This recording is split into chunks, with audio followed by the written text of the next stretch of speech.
Bahaye ikaze mwese mu kwiki ibiganiro byacu kuri Gatatu 50 ndabashimiye cyane. Nizere ko muri amahoro aho muri hose. Haba mu majyaruguru y'u Rwanda, mu majyepfo, iburasirazuba, uburengera bwaryo ndetse n'umujyi wa Kigali. Nizere ko muri amahoro rero. Nizere ko gahunda ari hehe n'icyuma, hehe n'amagwingi, hehe na dunda ubwonko, hehe n'umugorigori, hehe na sinzi, hehe na nzogejo, hehe na muze haricaye, hehe n'icyuma, hehe na kiwingo. Byose nizere ko muri kubishyira ku ruhande, ubundi mukagotomera amazi, mukarya imbuto, ubundi mugakora siporo, ubundi mukanywa agakoma karimo amata ndetse na soya, ubundi mukagira ubuzima bwiza bwa bundi babwiye umunyarwanda yifuza, bwa buzima umunyarwanda agira ari bwo buzima butazima, ubundi mukakomeza kubaka igihugu nyacyo kandi gifite intego. Yego, si ibyo gusa, reka twigarukire nyine ku bintu by'ibyuma rero.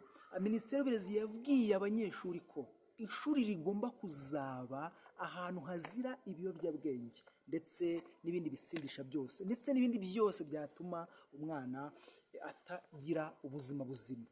Kandi barongera batwibutsa ko ubwo ishuri rigiye gutangira, amashuri agomba kubanza agasukura ahantu hose, bakabanza bakareka ibisenge biziritse kuko minima yavuze ko hazaba hari ikibazo cy'imvura idasanzwe. Bityo rero bagomba kubanza kureka ibisenge biziritse, bakareba ko imiringoti icukuye, bakareba ko ahantu hose hakoze amasuku neza cyane, ubundi abana bakazatangira bameze neza. Noneho ku mashuri y'abantu babayo bagomba kubanza kureba ko ahantu barara nta mperi zirimo, ndavuga bya bisimba birya abana, imperi n'ibindi byose, bagateramo imiti, ubundi umwana akazajya kwiga ameze neza cyane. Urumva rero ko ibintu bigomba kugenda neza. Ikindi ni uko icyitwa urugomo azaba ari zero tolerance. Ikintu cy'urugomo, ibintu by'usarigoma ni zero. Umuntu ageze kwigira isarigoma bamucyura, abe mwarimu abo umunyeshuri. Kurwana urugomo n'ibindi byaha byose ni ukwirukanwa burundu. Urumva ko iyo nta yindi mpamvu ni ukugira ngo umwana azajya ava ku ishuri afite package yuzuye, afite ubumenyi, afite ubwenge ndetse afite indangagaciro z'umuco nyarwanda, kugira ngo azubake u Rwanda rwuje umuco nyarwanda. Ndavuga u Rwanda ruzira urugomo, ruzira ibirara, reka mbivuge gutyo. Kuko buriya ntabwo ku ishuri umwana higira amasomo gusa, akwiye no kuhiga indangagaciro z'umuco nyarwanda, akazagera muri sosiyete.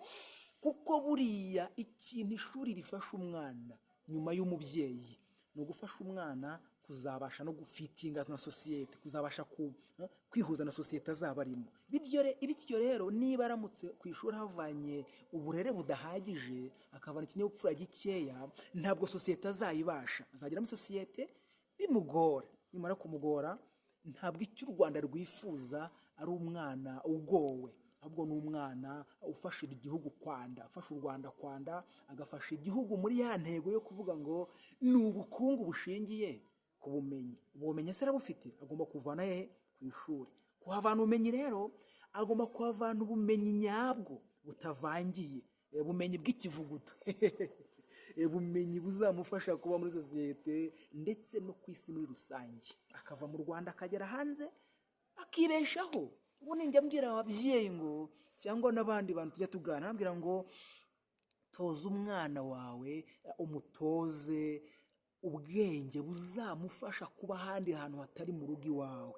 Ubwo mu rugo iwawe ntabwo buhagije, nahindura umudugudu azaba hati, nahindura akagari azaba hati. Ese uri gutoza umwana ku buryo ashobora kuzarenga umurenge akabasha kwibeshaho, cyangwa uri kumutoza ubwenge butazamurenza igikingi cy'irembo iwawe? Toza umwana ubwenge buzamufasha kwibeshaho ahantu hose, habe mu Rwanda, habe hanze y'u Rwanda, habe mu rugo iwawe ndetse n'ahandi. Ibyo ni byo dushaka. Nayo mpamvu rero ishuri rishaka kwimakaza uwo muco w'uko umwana azava ku ishuri ashoboye kandi ashobotse. Nibyo bizatuma tubasha kubaka u Rwanda twifuza. Nayo mpamvu intego y'ishuri ari ugutegura umwana uzabasha guhangana ku isoko ry'umurimo. Iyo yakaba ariyo ntego y'ishuri ryose. Ishuri rikwiye kuba ari ahantu umwana yitoreza rikwiye kuba ari uruganda umwana anyuramo akazabasha guhangana ku isoko ry'umurimo. Iyo tuvuze guhangana ku isoko ry'umurimo, ntabwo ari ukujya mu nkundamahoro, ntabwo ari kujya mu isoko rya Nyarugenge ngo atere ibipfunsi, ahubwo ni ukugenda akabasha gukora, akabasha gukopeta n'abandi, habe mu mikorere, habe mu bitekerereze, akabasha guhanganisha ibitekerezo, aho guhanganisha ingume ntabwo bihagije.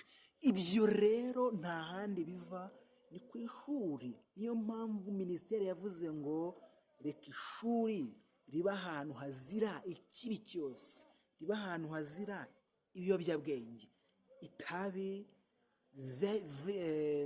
vayipa n'ibindi biyobyabwenge byatuma umwana erega tuhigira ubwenge, ntabwo ari ukuhayobereza ubwenge. Rero hatabayeho gufata ingamba, twazisanga ku ishuri aho hatari kuva ubwenge, ahubwo hari kuva ibiyobyabwenge. Turi kuvanaho ibintu bizafasha umwana kuyoba, aho kugira ngo tuvaneho ibintu bifasha umwana kugira gute, kugenda mu cyerekezo nyacyo. Ngahe nguko ubushize rero mperutse gusura umwana wigaga mu mashuri ataha, amwe bita 9 years and 12 years basic education.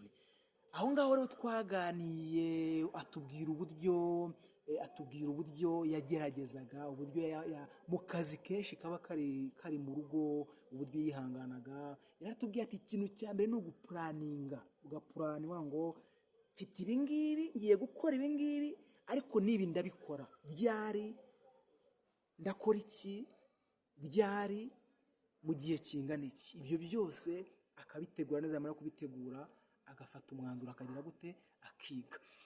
Yatubwiye ingamba ishuri ryabo ryagiye rifata, harimo kubaha morning test, ndavuga ibazwa rya mu gitondo rihoraho, harimo kubaha imikoro itandukanye, harimo kubabaza cyane no kubaha amagurupe. Bana bato bati badutozaga ikindi kintu cyo kwikoresha, kabone naho mwarimu yaba adahari, mbese bakiba bifitemo imbamutima zo gukora. Bavuga ngo nubwo mwarimu adahari, umwarimu ashobora kuba yarwaye, ashobora kuba yagiye mu kandi kazi, babatoza kwikoresha. Icyo nacyo ngo ni ibanga ikigo cyabo ryakoreshaga kugira ngo babashe kwiga neza. Ibyo byose ni ibikorwa bakorerwaga kugira ngo babashe kongera umusaruro. Bati nanone ikindi kintu badukoreraga ni ukutubaza bihora, bakaduha nibura nka test mu cyumweru. Iyo test ikadufasha kugira gute, ikadufasha guhora tutarangaye, ahubwo turangariye amasomo. Ibyo byose ni ingamba bari barafashe.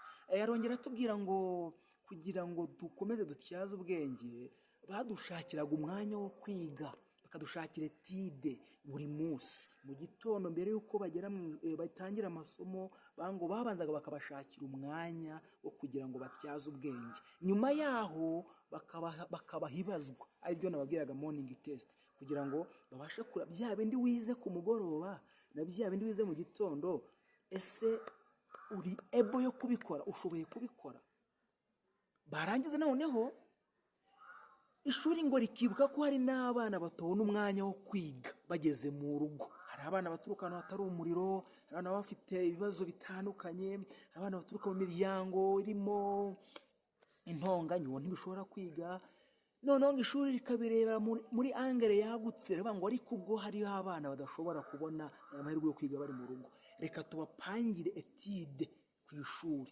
Babapangiraga iyo mu gitondo ndetse n'indi ya ku mugoroba, ngo kugira ngo babashe kugira gute, babashe kugira ngo barebe icyo batahana. Bari bafite ngo ya gahunda yo kuvuga ngo ko waje ku ishuri utahanye iki, ko waje mu gitondo uzindutse utahanye iki.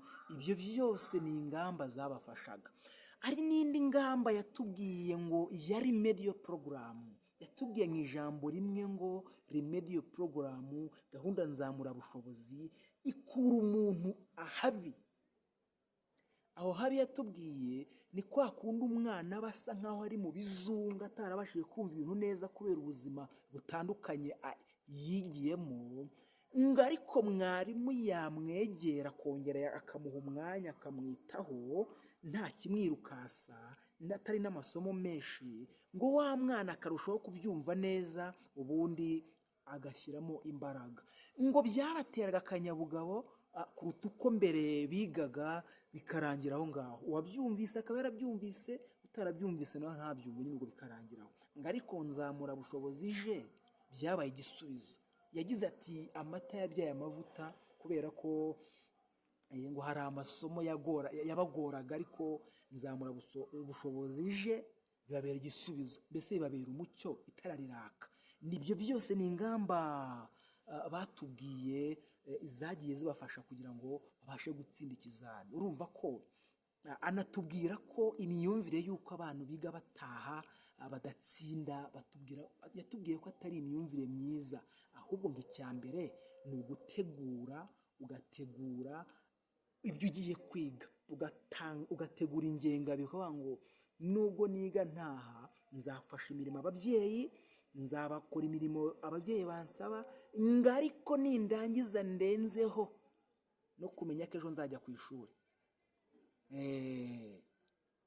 Nzarenzaho ko ejo nzajya ku ishuri, ibyo ngibyo bitume nishakamo umwanya muri ka kazi kenshi kari mu rugo, muri ya mirimo ngomba gufasha ababyeyi, muri bwa buzima yitaga bugoye, ariko ashaka umwanya yige. Yaratubwiye ngo ikintu cya mbere ni ukuvanaho inzitwazo, ngo wafashije ababyeyi imirimo, ngo wakoze imirimo igoranye, ngo warushye, ngo oya, ngo ishakemo umwanya, wishakemo igisubizo, ubundi wige kugira ngo bigende neza cyane. Ibyo byose ni ingamba yatubwiye zabafashaga kugira gute, zabafashaga kwiga kugira ngo babashe gutsinda.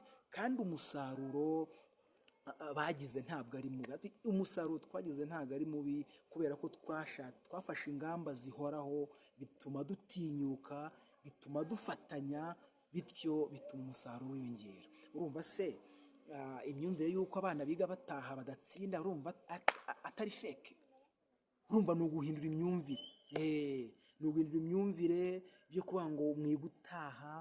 Ni gahunda ya leta y'uko umwana wese akwiye kwiga.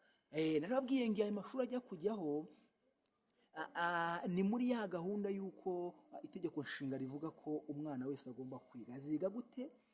Kubera ko mbere habaga hari amashuri ari makeya, ugasanga n'amashuri wenda y'abana bacumbirwa ugasanga ari makeya, ariko urumva ngo ko dufite gahunda y'uko umwana wese aziga kandi amashuri ari makeya, hazakorwa iki? Niyo mpamvu bubatse amashuri aya ngaya y'uburezi bw'ibanze bw'imyaka 9 ndetse na 12, kugira ngo umwana wese yisangemo, kugira ngo buri mwana wese abone amahirwe yo kujya yo kwiga.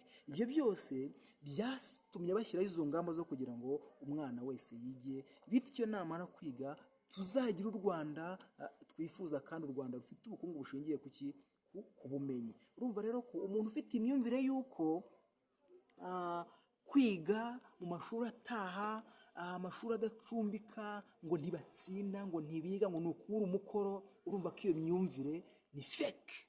Imyumvire ni feke, ntabwo wabihamya, niyo mpamvu ngomba gufata umwanya nkamanuka imisozi, azamuka indi, nkabashakira ibihamya bifatika, the facts. Nkabashakira facts. Ese nkibaza ngo remedi ikorerwa muri ayo mashuri itanga umusaruro, abarimu bigisha muri ayo mashuri batanga umusaruro, ese umwana wigamo atanga umusaruro, hari ikintu yavanamo? Ibyo byose mba ngomba kumanuka nkagira ngo ndebe abo bantu koko bigamo, tubiganireho, batubwire ngo njye natangiye muri uyu mwaka ndangijemo, dore umusaruro n'uyu nguyu, buruse ziraboneka, amabaruwa araboneka. Ibyo byose ni ibyerekana ko ikibazo kirimo hano. Ikibazo ni planning and management. By the time you plan well and manage well, of course you will pass, you will succeed, and you will reach wherever you are. You will also embark on your target.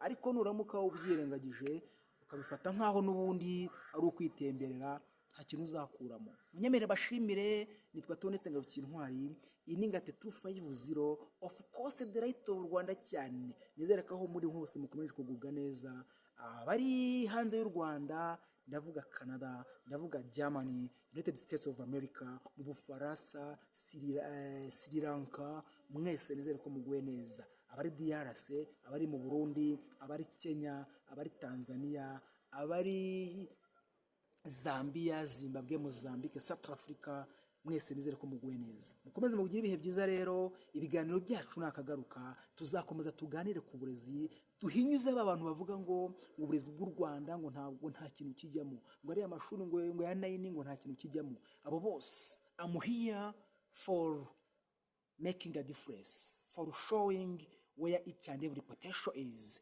Thank you so much.